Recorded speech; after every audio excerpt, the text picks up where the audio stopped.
के हमारे मित्रों, आप सबका यहाँ बहुत बहुत स्वागत, नमस्कार। कैसे आप लोग? ठीक है?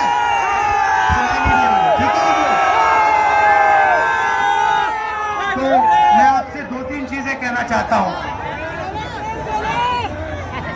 एक साल पहले हमने भारत जोड़ो यात्रा की, आपने देखा होगा, देखा? कन्याकुमारी से कश्मीर तक चले, नफरत के बाजार में मोहब्बत की दुकान खोली, क्योंकि एक विचारधारा है देश में आजकल, नफरत की विचारधारा, हिंसा की विचारधारा, जो लोगों को बांटती है, लोगों को डराती है, धमकाती है। इसके खिलाफ हमने भारत जोड़ो यात्रा की। बहुत सारे लोग आए, झारखंड से आए, उड़ीसा से, बंगाल से, और उन्होंने हमें कहा, देखिए आपने भारत जोड़ो यात्रा तो करी कन्याकुमारी से कश्मीर, मगर बंगाल में क्या होगा, झारखंड में क्या होगा, मणिपुर में क्या होगा, उड़ीसा में क्या होगा? आपको दूसरी यात्रा करनी चाहिए, दूसरी भारत जोड़ो यात्रा। और हमने ये बात मान ली, और इसलिए मैं आपके सामने आज यहां खड़ा हुआ हूं। और इस यात्रा का भी लक्ष्य नफरत भरी जो विचारधारा है उसके खिलाफ खड़ा होना है, लोगों को जोड़ना है। और जैसे उसमें हमने मोहब्बत की दुकान खोली, इसमें भी हम मोहब्बत की दुकानें खोलना चाहते हैं। इसलिए हमने एक शब्द और जोड़ दिया, आपने देखा होगा, भारत जोड़ो न्याय यात्रा। क्योंकि हमें लगता है कि हिंदुस्तान में अन्याय फैलता जा रहा है।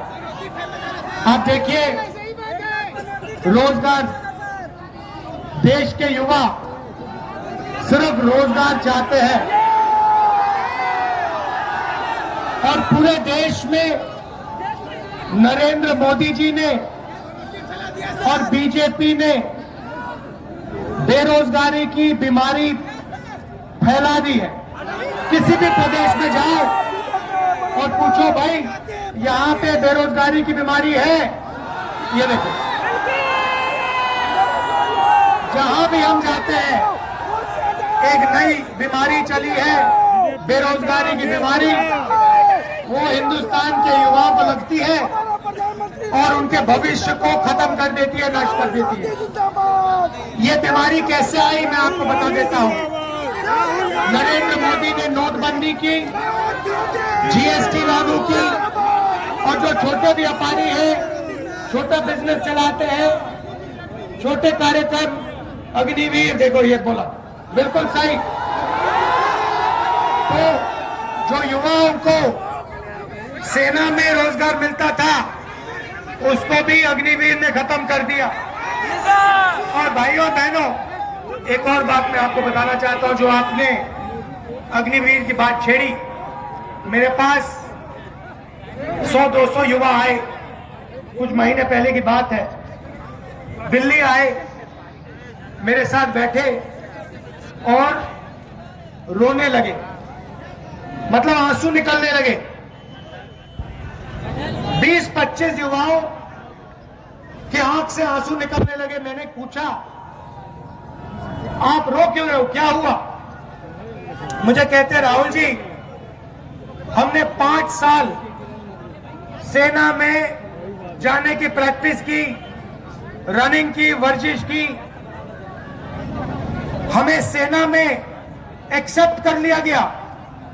हमारा जो सपना पूरा था, हमारा जो सपना था उसको पूरा कर दिया, और फिर 3 साल बाद हमें कहते हैं, टाल टाल कर कहते हैं तुम्हें सेना में नहीं लिया जाएगा, क्योंकि अब अग्निवीर लागू हो गया है। ना तुम इधर के ना तुम उधर के 1,50,000 युवाओं को पहले आर्मी में लिया और फिर आर्मी से निकाल दिया, और उनको कहा कि तुम्हें सेना में नहीं लिया जाएगा और तुम्हें अग्निवीर में भी नहीं लिया जाएगा। और आज 1,50,000 युवा भटक रहे हैं, जंतर मंतर में बैठे हैं, क्योंकि उनके हाथों से सरकार ने रोजगार छीना है। और मैंने उनसे कहा है कि कांग्रेस पार्टी उनके साथ खड़े होकर उनको न्याय दिलवाएगी और उनका जो हक बनता है उनके हवाले उसको करेगी। भाइयों और बहनों, आर्थिक अन्याय की मैंने बात की, मैं सामाजिक अन्याय की बात करना चाहता हूं। हिंदुस्तान में अलग अलग वर्ग के लोग हैं, दलित हैंगे, आदिवासी हैं, पिछड़े लोग हैं, जनरल कास्ट के हैं, माइनॉरिटी है, सारे लोग हैं। मगर आज तक किसी को ये नहीं मालूम इस देश में पिछड़े लोग कितने हैं। बोलो, जोर से बोलो। भाइयों और बहनों, मैं आपसे पूछता हूं, देश में पिछड़े लोग कितने हैं, कोई जानता है? आप जानते हो कि सबसे ज्यादा है, मगर नंबर नहीं जानते। अब आप मुझसे कहोगे, अरे भाई सबसे ज्यादा है, नंबर नहीं जानते, तो क्या हुआ? मैं आपको बताता हूं। मैंने 2-3 आंकड़े निकाले। पहला आंकड़ा, हिंदुस्तान की सबसे बड़ी 500 कंपनियों में दलित कितने हैं, आदिवासी कितने हैं? ये बोली बात। दलित कितने? 0। आदिवासी कितने? 0। पिछड़े कितने? 0, एक भी नहीं। फिर मैंने पता लगाया, जो बजट को बांटते हैं 90 अफसर हैं, हिंदुस्तान की सरकार को चलाते हैं, दिल्ली में बैठते हैं। मैंने पता लगाया, इसमें दलित, आदिवासी, पिछड़े कितने? पता लगा 90 में से 3 आदिवासी, 90 में से 3 पिछड़े, 3 दलित, 1 आदिवासी। तो आदिवासियों के खिलाफ, दलितों के खिलाफ, पिछड़ों के खिलाफ दबाकर इस देश में अन्याय हो रहा है। और मैंने कहा कि जैसे किसी की टांग टूटती है तो पहला काम क्या होता है? डॉक्टर के पास जाते हैं ना, पहला काम क्या होता है? आप कहते हैं भैया डॉक्टर साहब एक्सरे कराओ, पता लगाना क्या टूटा। सही बात। तो मैंने यही कहा है, हम पहले पैसा मांगता है। हमारी सरकार, देखिए, हमारी सरकार की कोशिश होगी, जैसे हमने राजस्थान में किया, स्वास्थ्य हमने पूरा का पूरा फ्री कर दिया, दवाई फ्री कर दी, अस्पताल फ्री कर दिया। दिल्ली में सरकार आएगी तो हमारी ये कोशिश होगी कि आप हमें ये ना कह पाओ। मगर मैं जाति जनगणना की बात कर रहा हूं, हम जाति जनगणना की बात कर रहा हूं।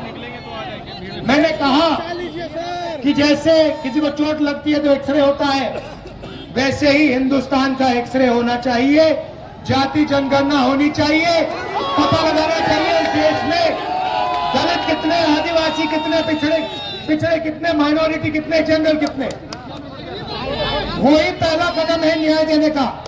अगर हमने मालूम ही नहीं कि आदिवासी कितने, पिछड़े लोग कितने, तो न्याय की कैसे बात हो सकती है?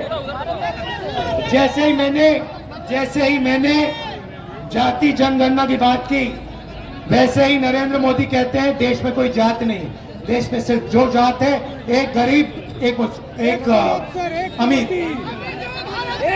उससे पहले हर भाषण में नरेंद्र मोदी कहते थे मैं ओबीसी हूं, मैं ओबीसी हूं, मैं ओबीसी हूं। मैंने जाति जनगणना की बात उठाई, नरेंद्र मोदी कहते हैं देश में कोई ओबीसी नहीं, कोई दलित नहीं, कोई आदिवासी नहीं, देश में सिर्फ 2 जात, एक अमीर और गरीब। अगर 2 जात है नरेंद्र मोदी जी, तो आप ओबीसी कहां के? आप ओबीसी कैसे बन गए? ये मैं आपके सामने रखना चाहता था। देश को जोड़ना है, सबको एक साथ लाना है, और पूरे देश में ये जो नफरत का बाजार इन लोगों ने खोल रखा है, इसको बंद करना है और मोहब्बत की लाखों दुकानें खोलनी है। बहुत बहुत धन्यवाद, नमस्कार, जय हिंद।